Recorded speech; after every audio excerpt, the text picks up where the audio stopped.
বিভিন্ন ধরনের জীবাণু এবং করোনা ভাইরাস থেকে রক্ষা পাবার সবথেকে সহজ এবং কার্যকরী উপায় হচ্ছে হাত সাবান দিয়ে বারবার পরিষ্কার করা এবং অবশ্যই সঠিক নিয়মে পরিষ্কার করা। প্রত্যেকবার কমপক্ষে 20 সেকেন্ড ধরে হাত পরিষ্কার করতে হবে। তো চলুন এখন আমরা জেনে নিই কীভাবে সঠিক নিয়মে হাত সাবান দিয়ে পরিষ্কার করতে হবে। প্রথমে 2 হাত পানি দিয়ে ভিজিয়ে নিব। এরপর 2 হাতের তালুতে সাবান দিয়ে 2 হাতের তালু খুব ভালো করে ঘষবো। এবারে 1 হাতের তালু দিয়ে অন্য হাতের পেছনের দিকে এবং আঙুলের ফাঁকে ফাঁকে খুব ভালো করে ঘষবো।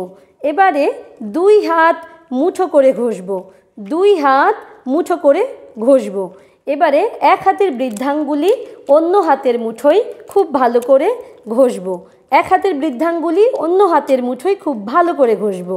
এবারে 1 হাতের আঙুলের ডগা অন্য হাতের তালুতে খুব ভালো করে ঘষবো। এবারে 2 হাতের কবজি খুব ভালো করে ঘষবো। এরপর সুন্দর করে পানি দিয়ে হাত ধুয়ে ফেলবো এবং হাত বাতাসে শুকিয়ে নিব। ধন্যবাদ।